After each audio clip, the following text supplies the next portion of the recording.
Ja.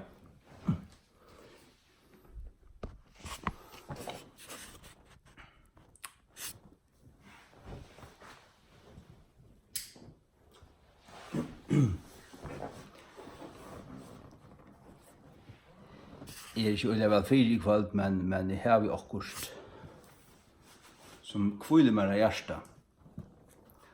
Og det i framhaldet av sånn her,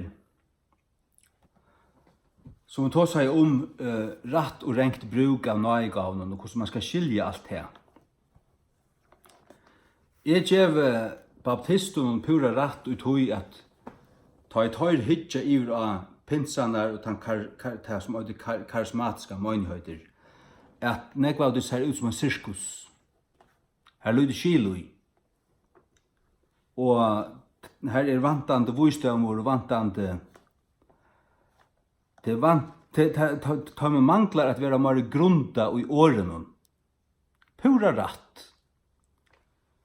Jeg skiljer fullstendig an hver baptistane kommer fra at høyder sia til, men jeg skiljer øysene essensen ui kvui pinsar og karismatikarar og de som iverhøver gauteka og søtja legg mest til, søtja, tråa og søtja nøyegavnar, kvui de gjerra til. Så jeg kan fortelle deg til at her jo til. Så du lærer du til at her du stegger og til en tottna kjelta, og her ikke å søke her i vrøver, så alt, så sørst du på alt som i vrøver nevner til.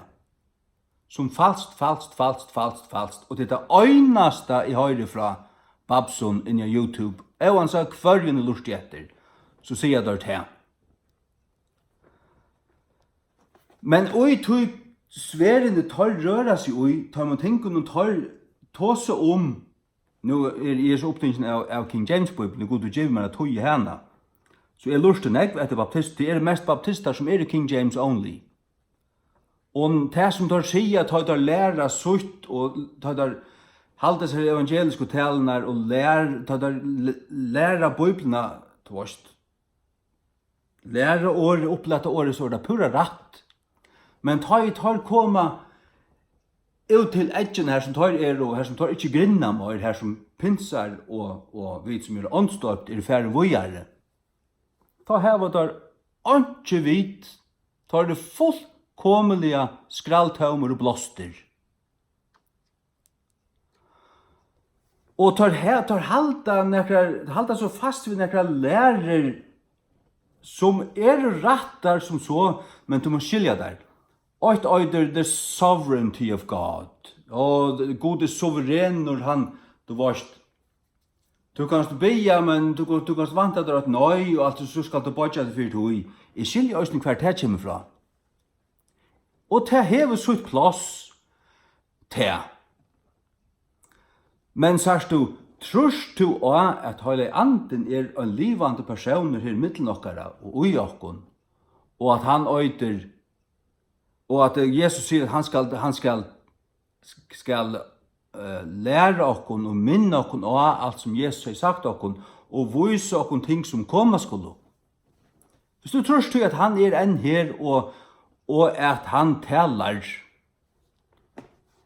så måste du vita at her og tryggva tog at søker du god, så kan han tala til deg og lære deg og vise til her. Så at Guds suverena plass, Guds suverena, at det gode suverener, ja, det han. Sier han nøy, så det nøy. Men har du spørst han? Nei, du ikke engang spørst han. Du sier bare han suverener. Og du tror ikke til at han overhøver kunde grøtt, eller gjørst nekka. Anke. Du trygg fer til at Jesus frelser. Det godt og rett, og det et øyne i. Han gjør det. Og det aller dyrebæreste og det viktigste. Men han løyser, og han grøyer. Og et annet som jeg vil si,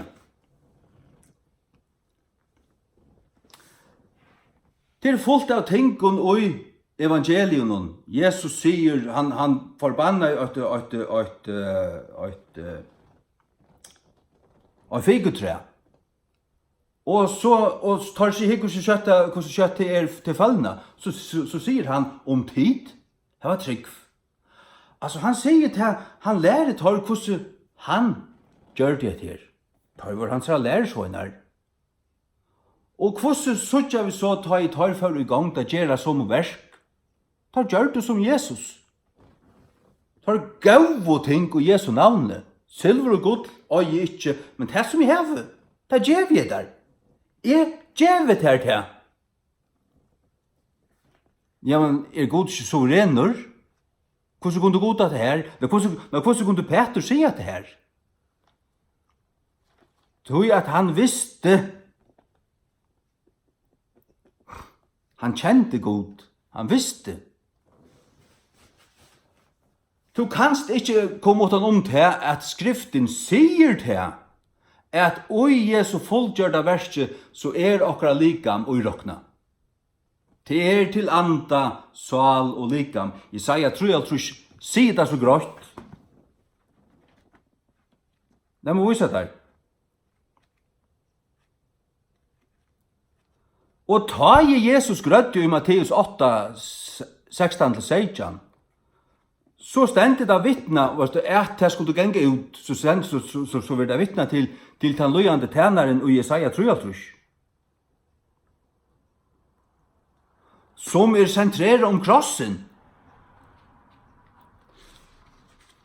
Og hvis Jesus kunde, og i kraft av at han skulle fære opp av krossen og gjøre satt og bære okkara synd og okkara sjuker, hvis han kunde fyrirgeva og grøva tog at han føra bæra det på seg og korra det på krossen, og han var døyre av krossen.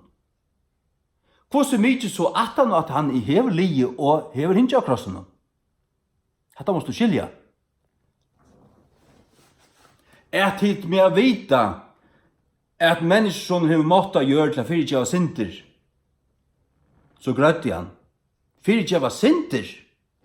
Han fyrirgeva synder og grødde. Det gikk saman.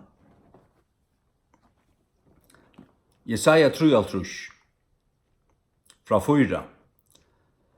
Vissulega, han hever båret okkara harmer. Harmer? Hva det? Det hjertan og salen i sykene. Han hever båret okkara sorger. Hva det? Du må alltid huske, hva dette? Hva du sorg? Ikke i kjøten noen. Men det kan være i andan og hjertan og salene. Vi tar med til han bardan, slittnan av godi og nuvdan. Men han var sartur for okkara misbrott. Okkara misbrott, hva det? Til i andan. Han var sartur for okkara misbrott. Av til jeg vet at synda at du var et andalig deg, men av til Jesus nu sartur for okkara misbrott. Misbrott synd. Han var sartur neldur for okkara misbrott, for okkara synder. Han var knustur for okkara misgjerir atter til. Hatt frelsan, hatt anden og salen. Egingen til okkara fri var oppi av honom. Egingen, han var eavur okkun til friar, til okkara fri. Han var eavur. God behandla han som han var vid. To Jesus bytte plass. Okkara synd for på Jesus. Han tog det på seg. Han gikk inn uta. Han bardes ut i Getsemane. Da han så han her, at det bikar som han skulle drekke ur, og ut i bikaren var alle hans synd. Han rattes til. Tog at ut i var refsing. Han ble refsavur, men avsekur. Tog han gjør det fri okkun. Han tog okkara synd, og sorg, og misbrott, og harmer, og misgjerir, og på seg sjálvan. Og det til anda, sal og likam. Du anda, sal og likam. Egingen til okkara fri var oppi honom, og vi hansara flantjon vid og grødder. Flantjon til han ble pushkavur. Ta kom sånne ruiper, by his stripes. Kom sånne ryper, flonge skøynun, kunde det ikke, eller skøynun. Han fikk skøyner av sin rygg, og ta blødde i ur. Vi tøymon finke vid halsebøt, og han fikk 39. 39 flonge, 39 skøyner av sin rygg, og laknavysen sier til at det er 39 flokkar av sjukun til. Så Jesus ble pusket over øyne for kvann flokk av sjukun, som i behøver finnast. Han kjøpte jo kun andasvale likam. Tog stendig da i Ramabrevet 8 og 4:15 at okkara at vi stinja og boi etter opprørsene. Ja? Og opprørsene er morgon skal okkara likam være røst opp og være klatt og dård. Likam i øysene.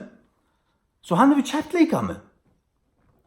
Og i kraft av tog som han gjør de her av krossen, tog og i kraft av tog få mennesker øysinne hals og baut.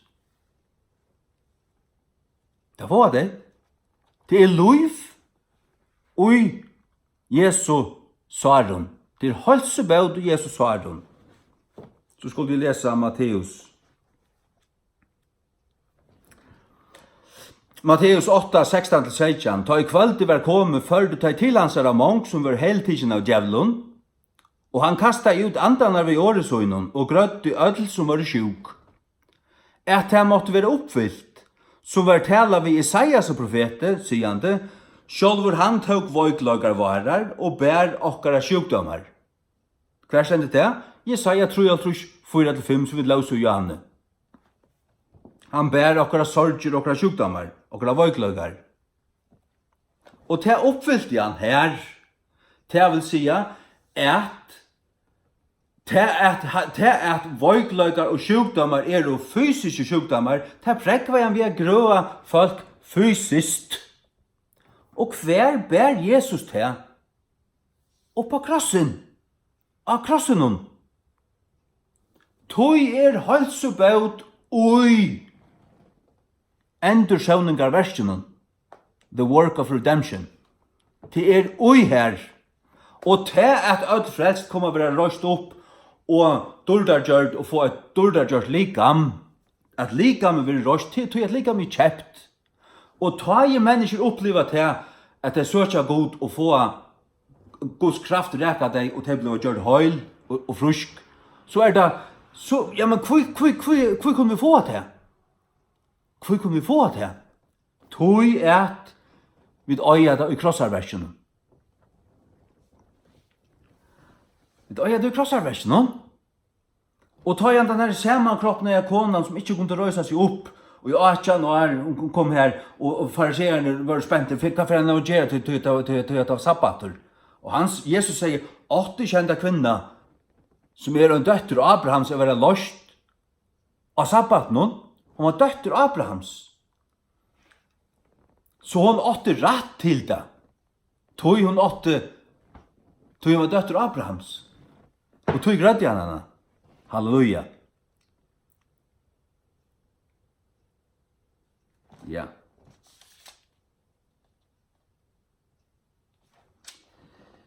Halleluja.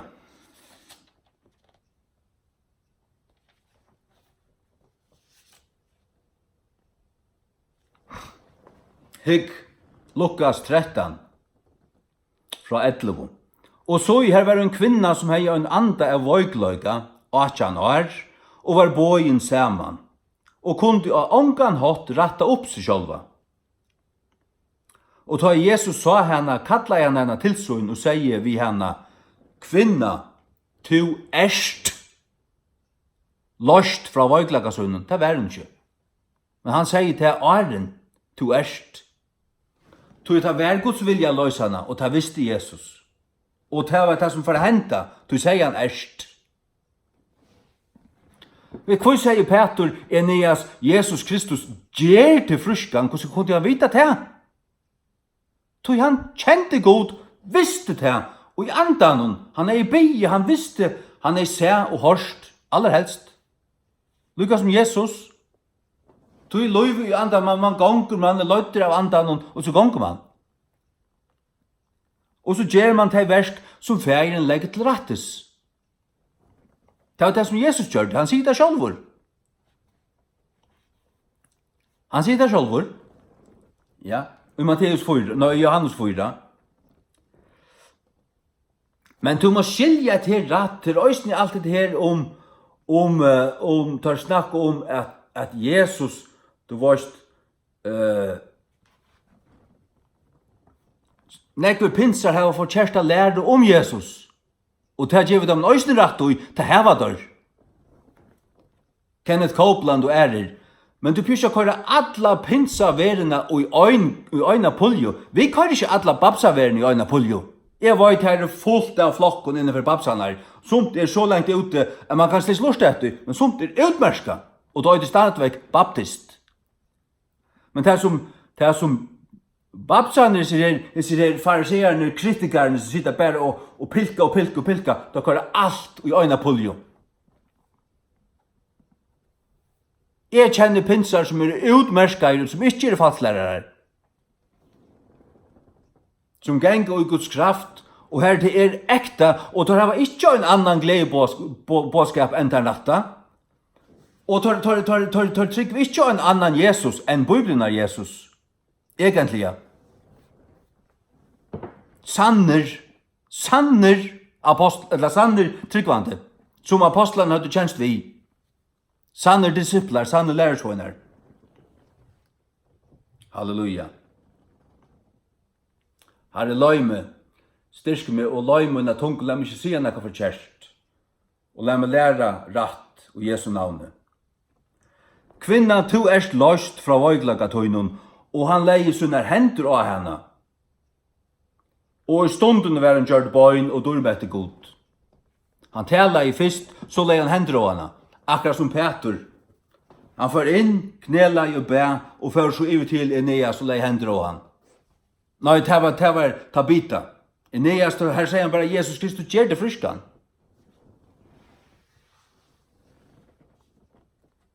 Jeg opplevde jo for akkurat det samme av en møte. At hendene er brent, og Jesus sier, vil du føre å legge hender av de som er bidt å legge hender av? Og jeg gjør det. Og så kom til en kone, og hendene er brent, og jeg tok om høtt av henne, og Jesus sier, si vi henne, Jesus Kristus gjør det fryskan. Og sier det tverrferer. Hon kan se en løyven. Hon har diskusprolaps nyast i ryggen, og eldur for nye jøgn i ryggen, og hon ble grødd. Jeg sier bare Jesus Kristus gjør det fri, men jeg har det. Og hei Guds kraft i hånden og leie hender av henne. Og da det var livet, så brende hendene ikke mer. Ja. Hese tingene er til. Men du korslått av fyrdommen, og det kommer ikke at hende til en løy hvis du avnokter deg og bortforklarer det. God suverener. Hvis God vil, så skal han nok gjøre det. Og så har du angatrykk. Så kommer du og ber, Herre, er det din vilje? Du kan ikke be annet enn til, Herre, er det din vilje? Og det er ikke en troarbønn.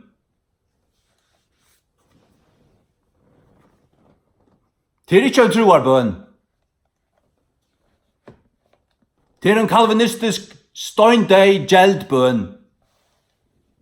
Som ikke flyter nekka. Finn ut av hva det Guds vilje er. Og handla så i trygg og bli troarbønn. Troarbønn? Hva er det? Ja, det er nemlig det. At for man sier til hva det er, så kallar det New Age. Men det stender i Bibelene, og Jesus har selv lært om det. De kallar det New Age, de kallar det jeg vet hva det sier, at tvinga Guds arm. Tvinga Guds arm. Sars du måst vita hva Gud hever giv i okkon. Sars du til, sars du til, grunnleggjande, at inni i sottar gjerra versen lika med øyrokna, og sars du til, at Jesus, hvordan hans hjärsta vær, han grødde, men han tjekka gjør, og at han sier, sjåven og livenfjallen, og han ført himmels. Hese tesen skulle fylja tøym som tryggva. Det skulle lägga händer och sjuk och det skulle vara frusk.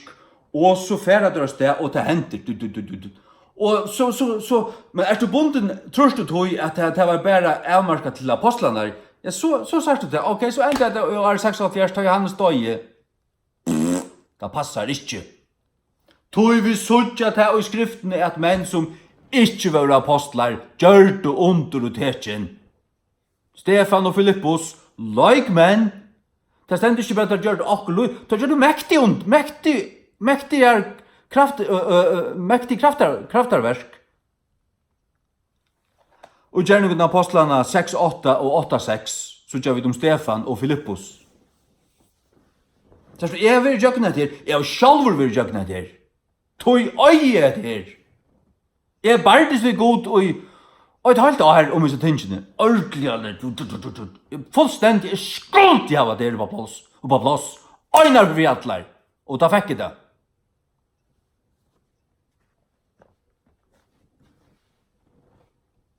%100%. Så jeg liker ikke å mjølke nekrant, og hva sier han? Jeg vet ikke hva Guds år sier. Jeg har vi etter i Guds år.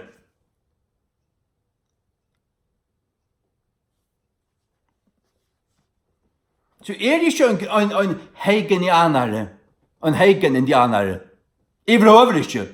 Er heller ikke en Rodney Howard Brown-maver, eller Benny Hinn-maver, eller nekka så. Nei, er det en Jesu Kristi disippel? Det er nok. Han sender meg, og jeg fer vi hansare åre, vi hansare anda, vi hansare, haltar nu fast, vi hansare navne. Jesus lærte okkon at vi skulle bya i hansare navne. Og lova okkon til at vi skulle få det som vi bya om. Vi skulle tryggva til at vi finko det som vi bya om, så skulle vi få det. At det tror man slett ikke. Ja, så fer man ikke. Men en viktig ingrediensur i alt dette her til at heva samfella vi god og vera løytur av andanon, så løys at du ikke gonger i kjøtenon, men at du søker Guds vilja, og at du gonger i hansara vilja. Geng i hansara vilja. Jeg geng i ferdut løytun gjerningun, som Efesus 2 tåsar om.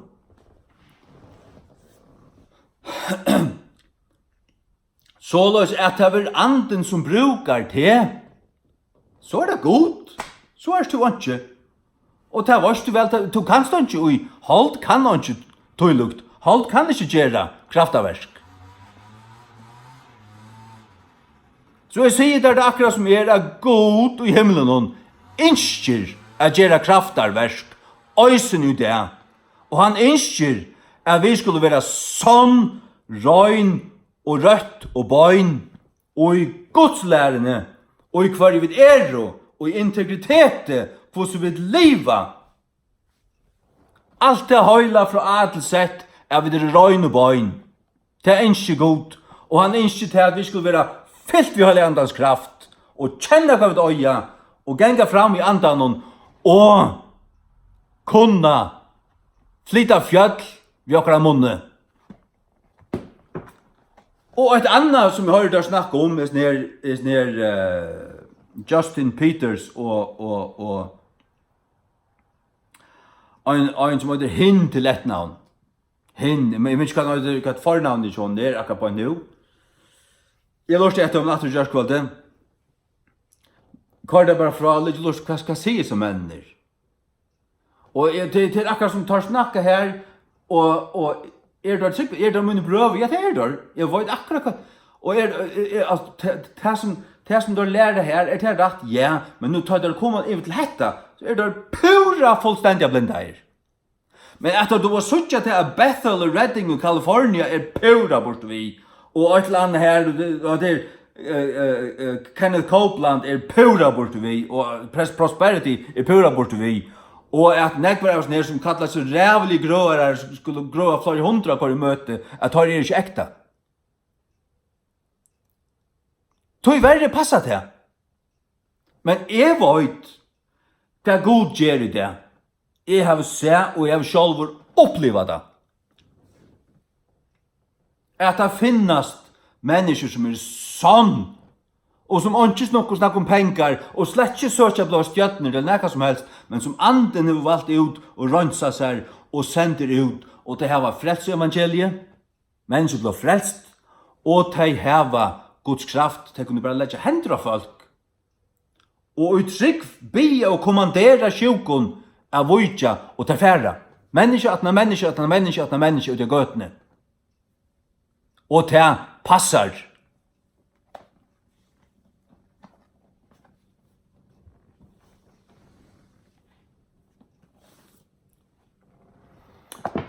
Ja, halleluja. Sars du, hette her vi at kommandera, Jesus kommandera i. Og også et annet som jeg hørte snakke om kjærskvalitet, at du har det var rævlig spott, at nekkar iverhøver kan kommandera djævlen. Du varst, og så jeg kan halda det så vera, altså, der snakka vi satan og sånt, det pjøs man skal gjøre. Men å kommandere ned til andre av vujtja, og i Jesu navn jeg standa satan og ötlen andun ilskaparen som møt og nokta tøymon og kommandera dem og sier dem hver der skulle fære, ta jeg det gjøre. Men det kan fære evig vind så at det ikke i sin rette plass, ikke i rette balansa. Tingene må balansera. Det må balansera. Men Jesus hever givet okkon myndeløyga. Lukas 20.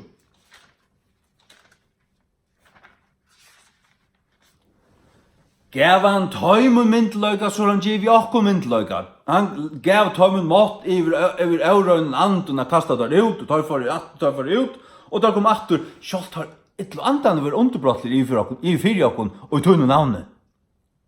Og hva sier Jesus oppi av Olivenfjallen i Markus 16? De skulle, i møyne navn skulle de kaste ut et eller annet. Og i møyne navn, det hansara navn som gjør det. Det ikke til at vi halda okkur vera så sterk og jeg vet føre for okkur sjálven a berjast vi satan og et eller annet, det vi slett ikke. Ikke kristi menneske så sterkt at han kan ta i seg sjálvun, men vi vita og kjenna myndløkan og Jesu navnet. Hva betyr det at vi sier og Jesu navnet? Det er merke til at vi teker han.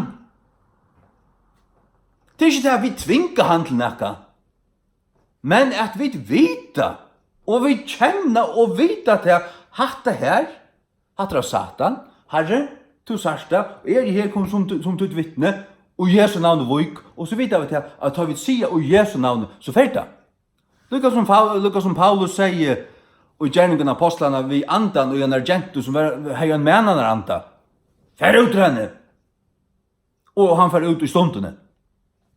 Og Jesu navn fer ut henne. Hatta nittar han ikke hvis man en kalvinist, som tåsar alt bare om the sovereignty of God. Sovereignty. Så det så rævlig raffinera her. Og det bare teori. Og det sitter her som fariserer. Og det sitter og pilka. Og jeg skal ikke si at jeg sier bare til at det har gjør det. Og det så skralt høymer. Og du er ikke suttje tingene i skriftene. Og slett ikke åpner for til rødt og lærende og rødt av balansen om disse tingene. Det forkastelig. Fullstendig forkastelig.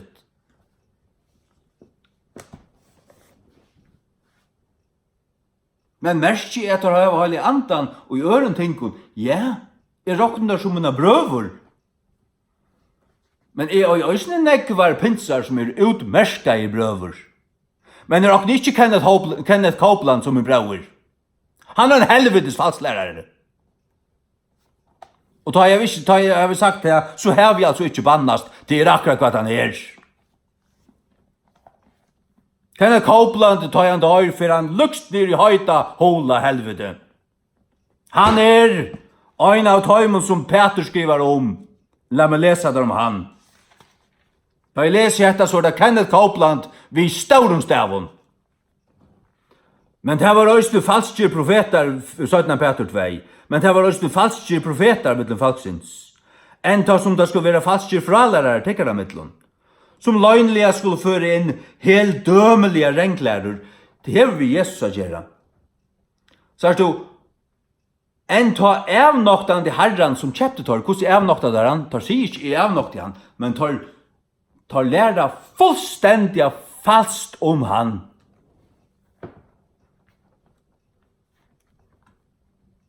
Tar degradera hans av goddomløyga, og tar goddomliggjera menneskene.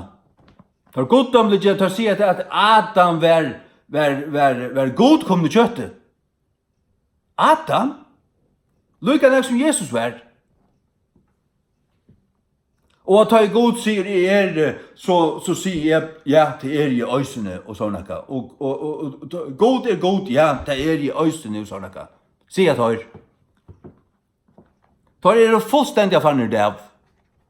Her hadde her patsi her. Men hatt ikke alle pinsaner. Så lengt fra tog.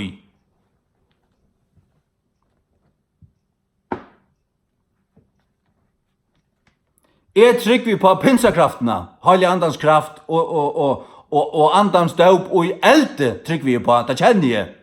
Det skal jeg være vittne til at det finst. Men jeg skal ikke binda meg til nekra mann. Binda meg til skriftene og til Kristus. Det meg så rujtelig nok.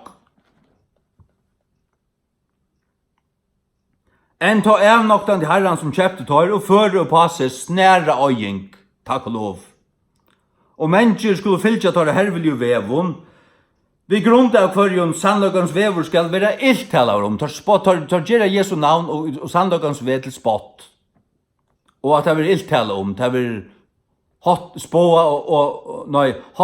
spotta og hoa omkylta.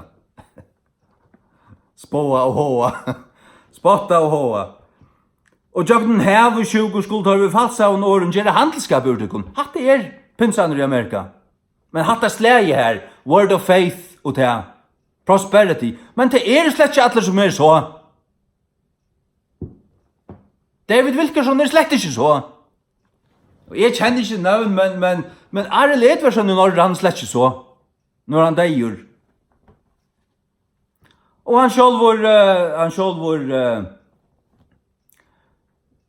nu er det her, nu kan jeg nevne et navn til kan jeg forbinda med vid han personen, men det vil jeg heller ikke være. Ikke så sånn her utelukket, vorst. Men en unge danskare som flyttet til Amerika, så jeg må løyde et navn til honom. Så jeg ikke forbundet med han. Altså, det som stender for the last reformation. Jeg vet ikke hvordan han øyter.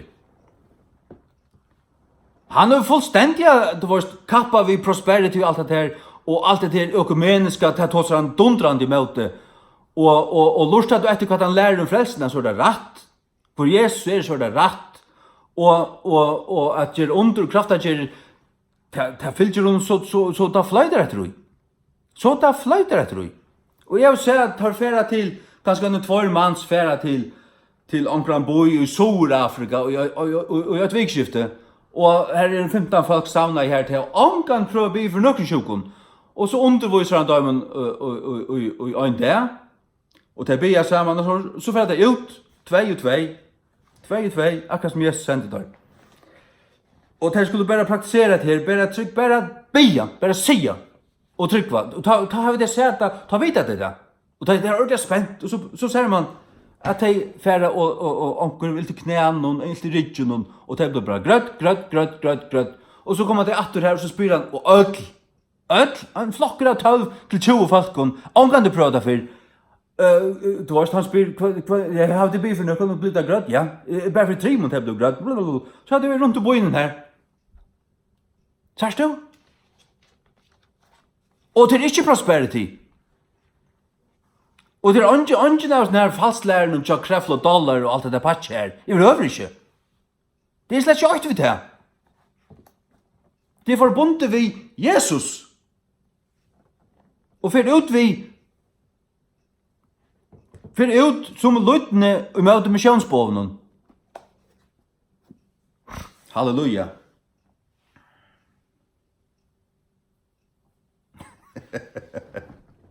Halleluja. Jeg minns at du kan finne det av til selv. Det lukker mye. Jeg er så rævlig vanlig ved navnet. Jeg vet ikke hvor.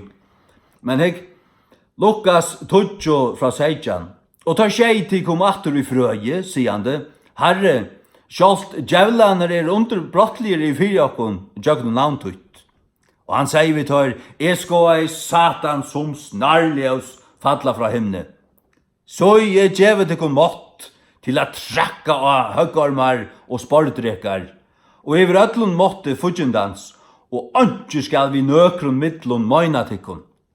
Ønske skal vi nøkron på annekran hatt skeia okkun. Jeg vil givet tikkun mått.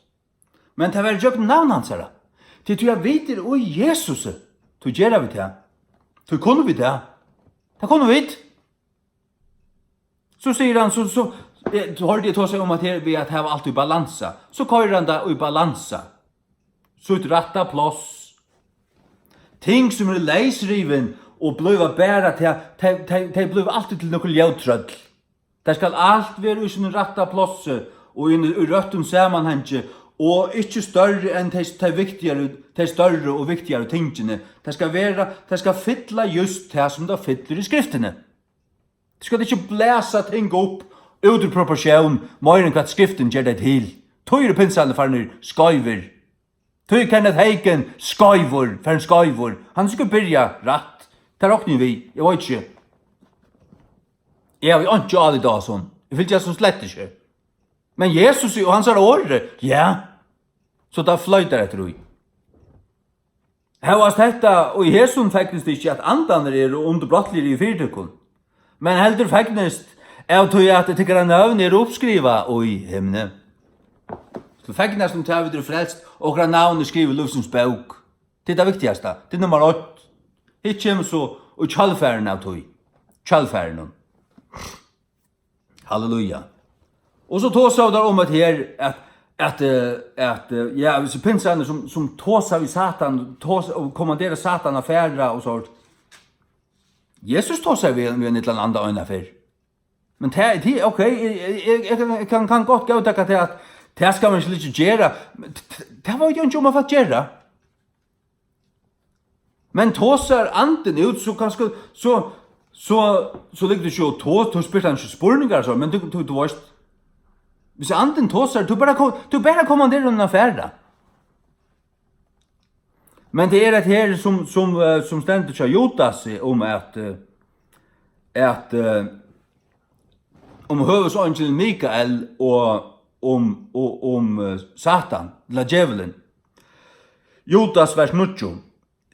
Høvesangelen Mikael, ta han strudde vid djevelen, skifte han år og mause likam, tar det øy for å møte honom og en håande akæro. Det er noe annet. Vi snakker ikke om å føre en håande akære mot djevelen. Vi tar oss om i Jesu navnet kommandere Satan og vujtja fra mennesken som plava og besett. Det er pura kvar sutt. Og Mikael en angel. Han hever ikke hele andan oisar og Jesu navn. Han ikke enderløster. Han ikke frelster. Vi i Kristi. Egentlig han minst i kongadømme Guds større enn nekar gamla testamentet. Forstand det ikke det? Hvor vi det? Hvor vi større? Du vet, det finnes ikke mer. Vi det finnes ikke mer. Hvor? Vi det til endeløst, fullkomelig.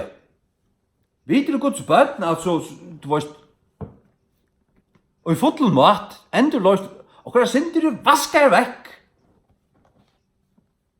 Fullstendig, Anne. Han fullkomne sattmalen kommet, og vet du, og Jesus sonur Guds hever vært, hever kommet, og hever givet jokken lyfter. Og vet du, det er skrivet i skriftene. Lyfter og at ta vi be hans navn så skulle vi få. Og lyfter om tekin skulle fylgja dem som tryggva. 5 tekin. La meg lesa det, jeg må lesa det. Markus 16, fra 15. Og han sier vi tar færre tiden i atlan heimen og prater ikke gledebåskapen for hver skapning. Hatt nummer 8, hatt det som går gruntan. Hatt det det som, hatt det første bøyne som får ut, tar vi færre, det er gledebåskapen. Vi færre ikke ut for det 4 gjør under, vi færre ut 4 prater gledebåskapen. Han tror og være døptur, tror hver tror gledebåskapen. Og være døptur skal være frelstur. Vi er, ikke vi er redda, men være. Frelstur er noe som han er. Tog det vera. Men han og tror ikke skal være. Øysten vi er helddømtur. Dømt. Han som ikke tror nu, han er langt dømt. Helddømtur. Og hese tekin skulle fylgja tøymon som tryggva. Og i navnet munnen skulle de kaste ut djevlar. Og i navnet munnen, legg til merkis. Og i navnet munnen. Kvoi og i navnet hans, han sier jo i Johannes 16, tid du mer og jeg i tykkon, tid du mer, vidt i honom, og han og jokkon. Og i navnet munnen. Ta det til at vi løyta honom, kjenne han og vita at det er noe som Gud vil, og vi gjør det i hans navn, så er det som om han gjør det vi jokkon. Det måste du skilja. Ta det ikke kjøtt, ta det Guds kraft, ta det god. Ta det Guds kraft av sånn som virkar, så det god. Så det Guds finger, Guds hånd, Guds andre som virkar. Og vi og en anbøy som han forbrukt. Hvordan blir det så et anbøy som Gud forbrukt? Du måste halka til honom, djeva til honom, og be om å kunne genge her, å være statur her, så kan det godt være han vil løye det, her omkring foringar, bitterhet, akkurat ting, djev hatt det opp, du elskar hatt det for nek, ta først du tjøkken noen ting, kanskje 2-3 ting, og kanskje han sier vet du, fasta, jeg var i flere som han sier til vi, fasta i 20 dager, fasta i 40 dager, 40 dager, og så be det, og så kommer du ut ur hin enda noen fotler av andokraft. Ja. Eller det han sier, færre tåsa vi handan, ger upp vi handan, eller selhatta, eller djevhatta. Det er vi hjärsta å gjøre. Det er vi hjärsta å gjøre. Og ta i god sida og ta nøyver, så er det akkurat hur det er et problem. Men hvis du er sjøter å si, og av sånn hjärsta sier, jeg vil sjå nekka for det, takk det bare, så kan han godt si, nei, la færre. Det er ikke tinge. Hvis du ikke forgodar tinge, hvis det ikke er en foran, så kan du godt øye det. Det har jeg opplevet, jeg vet at det er så, jeg vil si at det er. Men er det en foran, og du vil heller halda fast vid det enn för att han vet som god löjde. Så är det akkurat problemet, så är det norsk, vi akkurat det som är problemet där. God vet, han vet akkurat. Och i navn och munnen skulle de kasta ut djävlar, de skulle tala vid nutjon tungon. Och det har avnokta bara allt, avnokta. Och sitta och pojk och pilka och tvattla, och vet inte.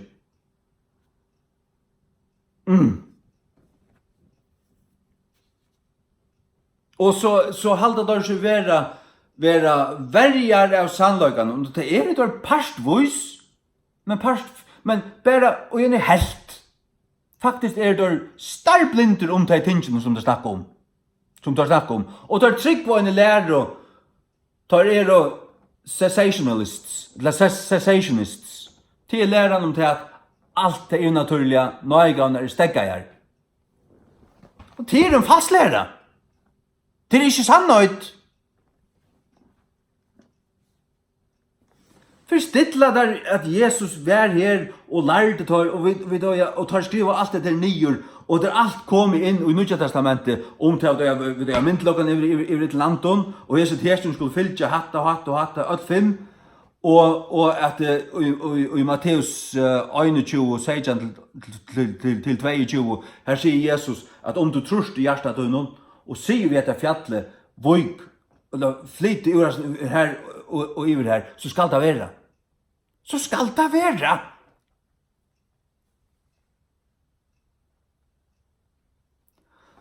Og Jesus sier det, og han sier det hvis han lærer seg, og det kommer og i Bibelen, og du sitter i Bibelen, hatt ikke for okken. Hatt er han den her helt dømelige renklæreren som heter dispensationalism. Hun gjelder godsbatene, og hun gjelder Guds år. Hun skjer en større part av det vekk, hun gjør det avnyttet. Først der at Jesus lærte tar alt det her, og hvis det skulle bare være og gilde og en tog, og en luttla tog, og så skulle vi bare få bøkene, og så det bare, det var bare her. Lykke i begynnelsen. Hatt en undanførsel for jeg slipper undan tog i overhøver av søkja Guds kraft. Hatt en undanførsel. Og man gjør seg så lærende her tog at man ser at fra erfaring, vi prøver av det her, at det ikke ikke. Og så ja, Calvin lærte å kunne gode suverener, så han vil ikke. Og så gjevast det. Men god vil ikke. Og så egentlig så nøygavner stegger her. Nær 96, 100, 300 i sørste leie stegger der, men det er stegger her, så glem alt om at det er.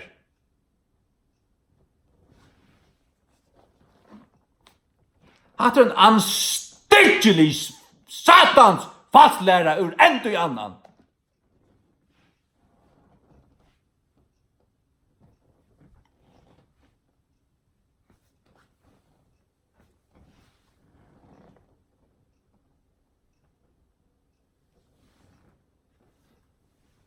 Så jeg har sagt mine mening om det her.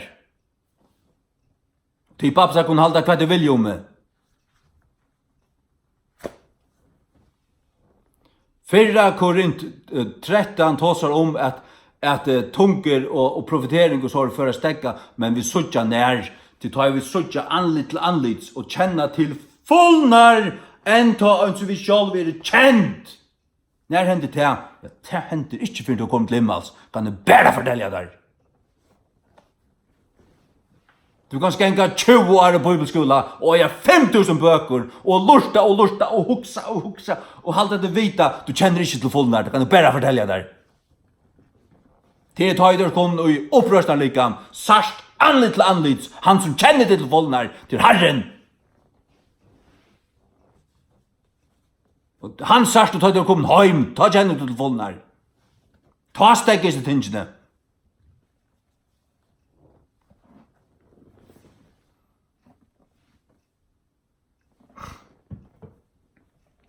Det är miljoner av människor, av kristna människor, runt om alla hjörna, ut om alla hjörna,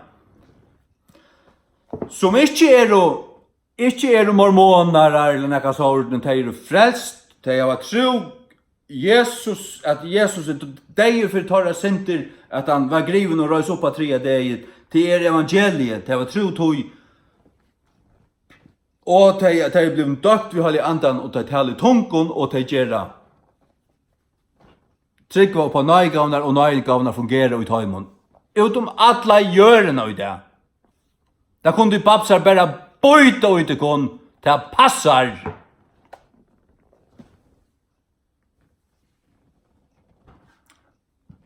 Ja. Hese tesen skulle fylja tøym som tryggva, og i navn og møyne skulle de kaste ut djevlar, de skulle tala av nukjon tungon, de skulle teka opp høggarmar,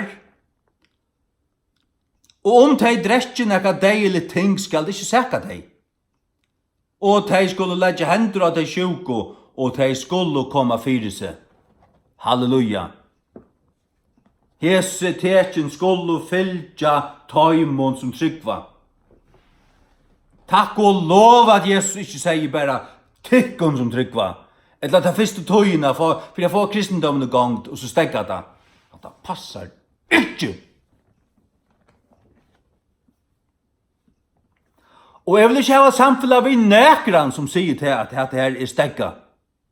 Til det løyka ringer falslærere som Bethel i Redding, California. Lika langt ute. De som sier det her. Nej, faktisk ikke. Altså, til lukkan at de sier at det lukkan jeg fastlæra, som det fastlæra, som det falska som Redding California lærer, de sier det så snart. Nek som, okej, nek, ta som de praktiserer det her, gjør det at de er utanfyrir.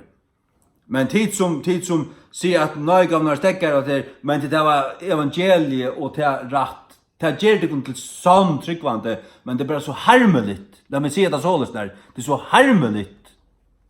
Jeg sørger det kun først og stekka og blind og jeg som tenker den her. Øylig harmelitt.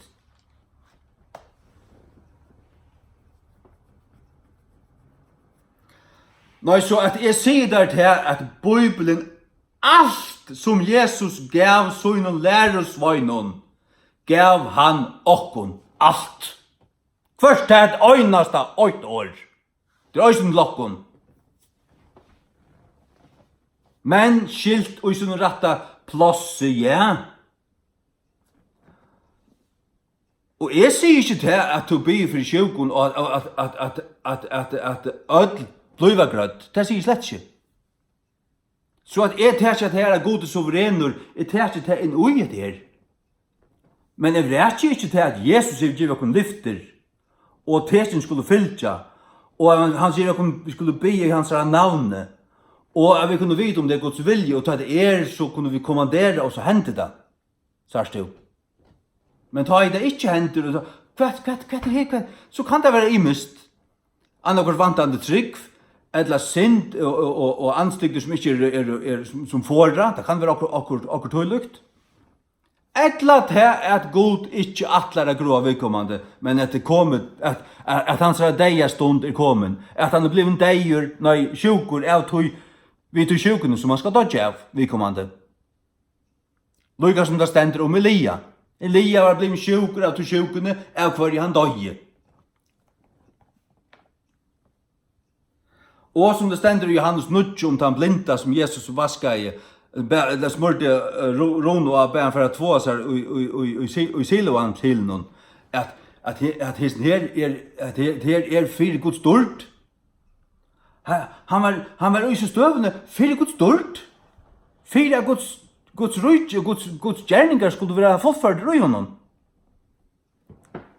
Halleluja. Tog var han ut i støvende. Tar spurte herre hever sin sinte eller foreldre hans her. Nei. Fyrir Guds stort. Men Guds stort kom fram til han ble grøttur.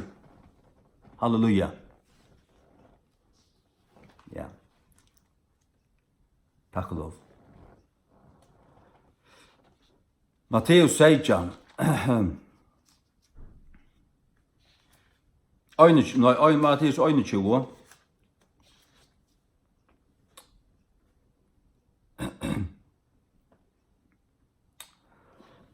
Jesus underviste om det her, sagt du, fra vers 21. Matteus 21. Matteus 21. Jesus sværer og sier vi tøyr. Sannelig jeg sier til om tid have trygg og ivist øy. Skulle tid ikke øynans gjøre hetta som gjørst vi fiketreie. Tid. Til vit, til tøyr. Og det er ikke bare apostlene, men det er også Stefanus og Filippus. Og det er ikke bare, altså det er til ødel tryggvande, til de som tryggva. Han sendte tar ut av prætika og underskulde fylkja. Og det er kommet ned til okkara. Hvor skulle bare helten vil komme ned til okkara? Bare til prætika og prætika. Nu skal jeg tala for du kunne kvald attor. Og alt tyri. Det kan være godt og rønt og ratt. Men det blir rævelig torreslitt og uinteressant hvis det bare er kunnskaper og teori og ikke annet. Si det akkurat som det er. Jeg sier ikke at du bør være fastlærer, men rævelig torreslitt. Da man så høyrer et møte akkur fra Norrad, akkur veld og et pinsamøte, og du høyrer, hatt er ikke prosperity, hatt er en pinsamøyni, hatt sikkert stavna i 1911 eller et eller annet, og så er vaksen og salta, og du vet, en 100 folk her, du høyrer båskapen, du høyrer gledina, og du høyrer troar andan, du høyrer løyvi her, du føler det. Du føler det. Det er måneder da.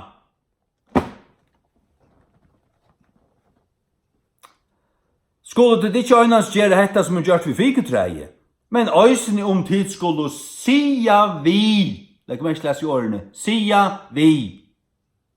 Sia vi. Hetta fjallet. Du kan sia vi fjallet. Og ta fjallet kan være en foran, det kan være sjukdommer, det kan være møtstøv i andan, det kan være hva det være vil, som kommer til i møte, som er til en baie, en bastøyner. Du kan sia vi til, sjå han det er Jesu navnet. Og i navnet møyne skulle det kaste ut eller andre. Det er Jesu navnet. Vi bruker hans navn, det er ikke misbruker hans navn, det er ikke tvinge han til nekka. Det er det slett ikke. Men hvis det er og kjøtligere gynd og alt det der, så kan det være det. Men jeg sier til øyne ikke være, og det behøver ikke alltid å være, for du sier i Jesu navnet. Det kan ha sitt ratta, røyna, godgivna plass, og være av honom røynt og ratt først i jøgn. Det måste du forstanda. Sier vi etter fjallet, være to bortflott, og være to kasta inn i havet, det skal være gjørst. Hvor gjør det? God gjør det. Det skal være, it shall be done. Så er det be done, så er det onkel. Det skal være gjørst. Det er ikke det at det skal hente, så henter det bare. Men skal det være gjørst, så skal det gjørast. Så er det onkel agenter som gjør det. Hvor gjør det? God gjør det. Det er ikke tankens kraft, det er ikke New Age og gantor og hva sønne det som disse babsene vilja kalla det. Ja, det kan være det. Det skal jeg ikke sige. Men ikke hvis du stender oss her og en sann og tryggvandig og tror oss her og handler ut fra oss her. Så er det ikke gantor, så er det ikke New Age. Jeg behøver ikke.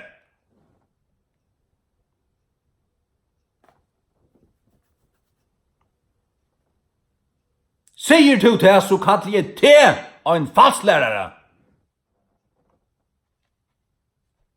Og det er du.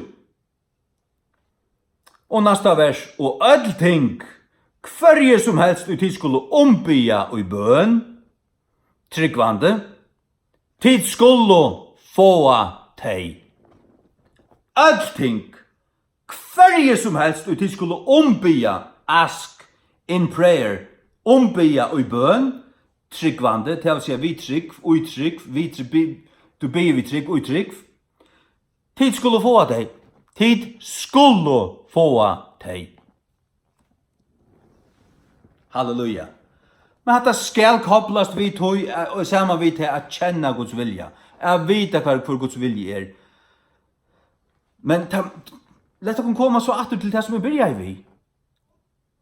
Grøying er ui sottar gerar versenum. Han bær okkara sjukdomar. Sarst du til og stilla de her, så brøytes tøyn bøn fullkomlige fra myrskre, fra bøla myrskre, til skuinande ljus.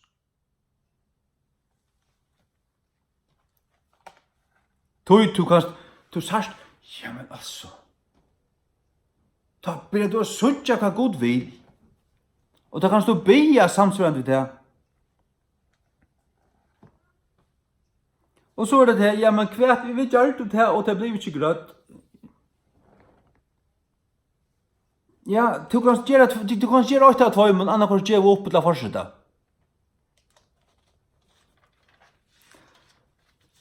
Du kan gjøre opp til å fortsette.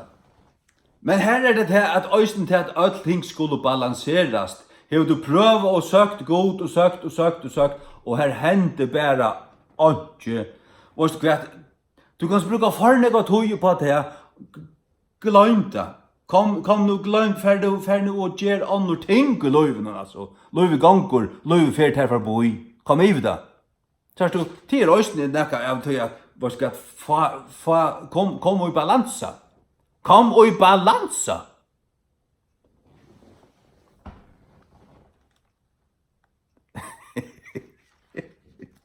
Kom i balansa.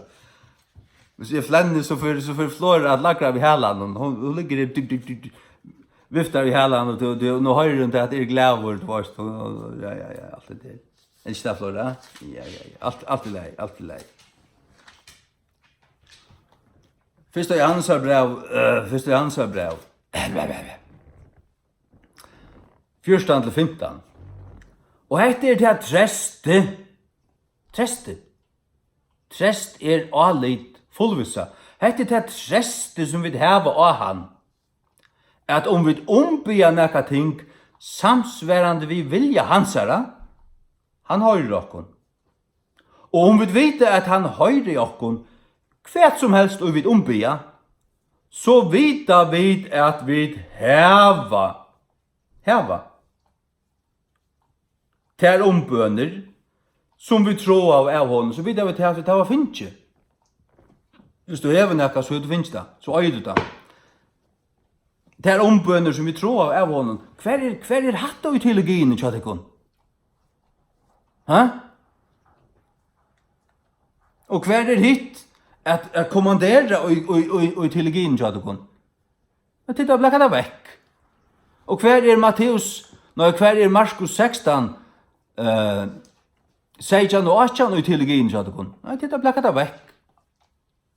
Det er korslutta gjelder lorstendar.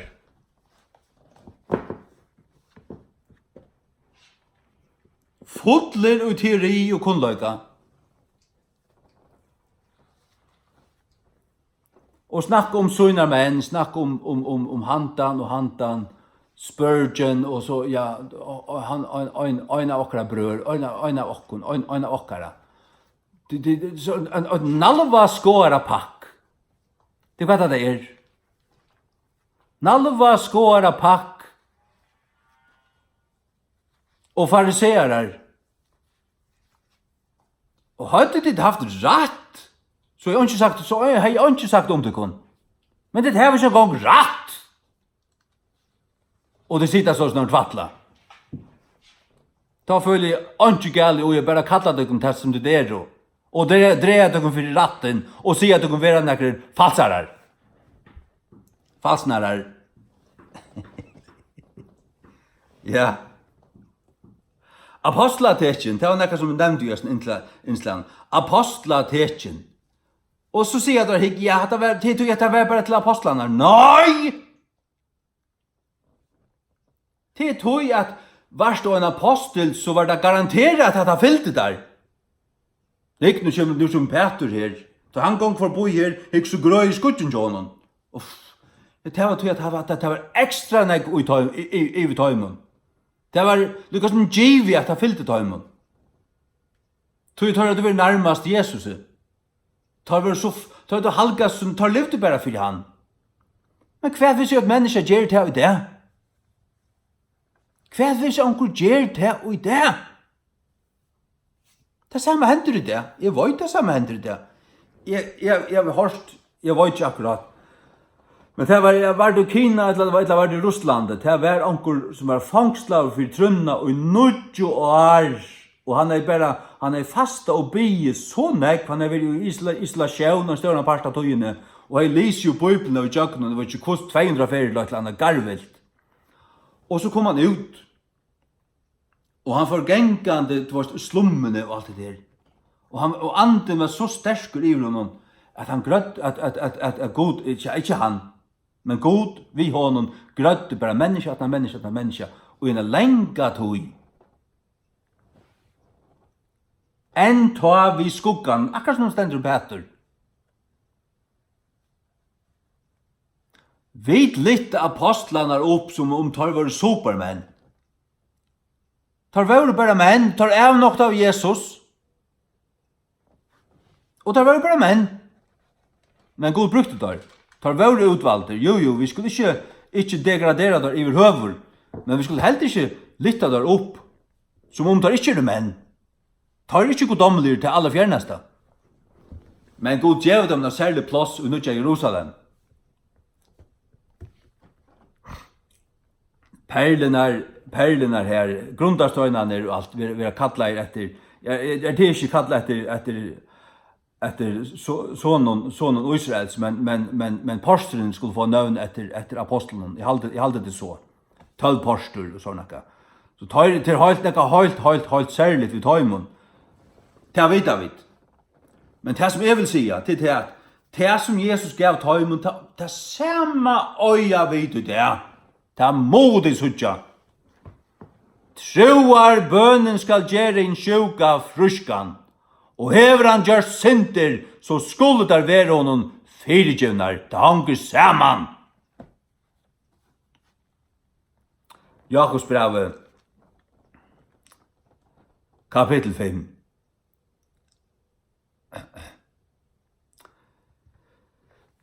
Fra 13. Jakob 5 fra 13.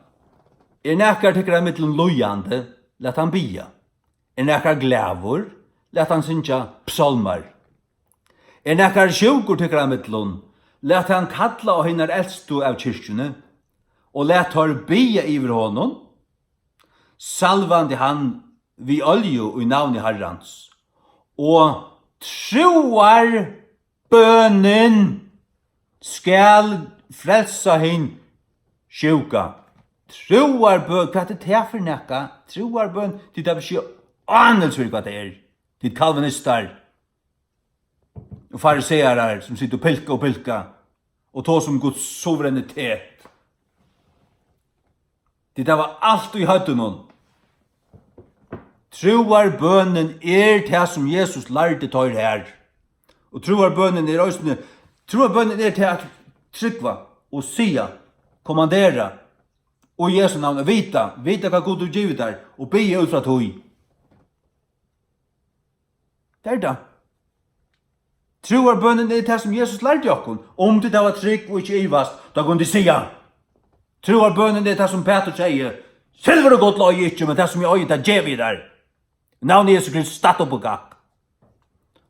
Det var ikke bare Peter, det var også Paulus og gjerningen av apostelen av fyrstan.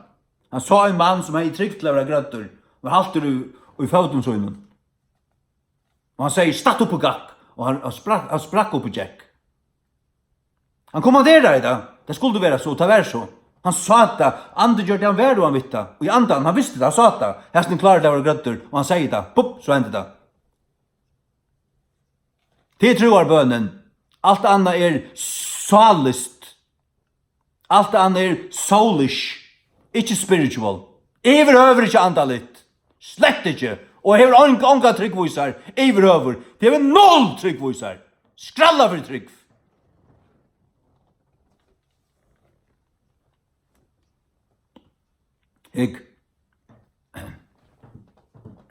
Og troar bønnen skal frelsa hin sjuka. Og Herren skal røysa han opp. Og han hever framt synder, der skulle være fyrtjevnar honom. Sørst du? Han hever framt synder, skulle det være fyrtjevnar. Det kommer, hvor fylgjes det et? Ta i Herren grøy, så fyrtjevnar han øysene. Det fylgjes det et.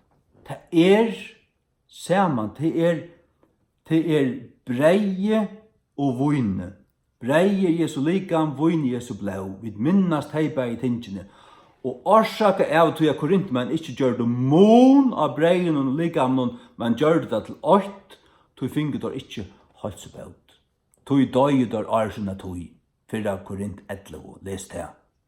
Guds år lærer dette. Hadde der gjørst mån og sett til, nå minnes det Jesu blau. Dette vojne, det Jesu blau. Jesu likam til holdt seg ut og liv og evet liv. Jeg sier det alltid av det av brevbrøting. Herre, takk at jeg holdt seg bød til din svaren. Løyv og evet løyv. Så er det breie. Takk for fyrtjeving Og syndarna fyrirgeving og rønsan og tunn og døyra bara blaue. Og så drekki. Ikke det at det drekki er så blau, men jeg minnes til at jeg øyda hver er det i himmelen. Og jeg øyda i andan og hjertan. Og trygg vi til at det virkar, ja, jeg vet at det virkar. Hese tingene fylgjast et. Salmer 103. Fra vers 8. Valsigna Herran om min sal, og alt som er innan i mer, valsigna hans høylaja navn. Valsigna Herran om min sal, og gløym ikkje atlar hans velgjerer. Som fyrirgevur atlar misgjerer tøynar, som grøyer atlar søtter tøynar. Fyrirgevur og grøyer. Fær og praktisk evangelie, så var det frelst fyrirgevn rønsa, og tekjen skulle fylgja, hva er det? Grøying. Det høyrer saman. Det høyrer saman til Jesus. Det høyrer saman til han sendte der 12 ut, til han sendte der 4 ut, og til han sendte der ut fra Olivenfjallen. Og det er kommet til akkon. Det er alle for å komme til moin. Og det er også kommet til toin. Men evnokta da, så er det en korslutta vår lorst ende, ikke så vel.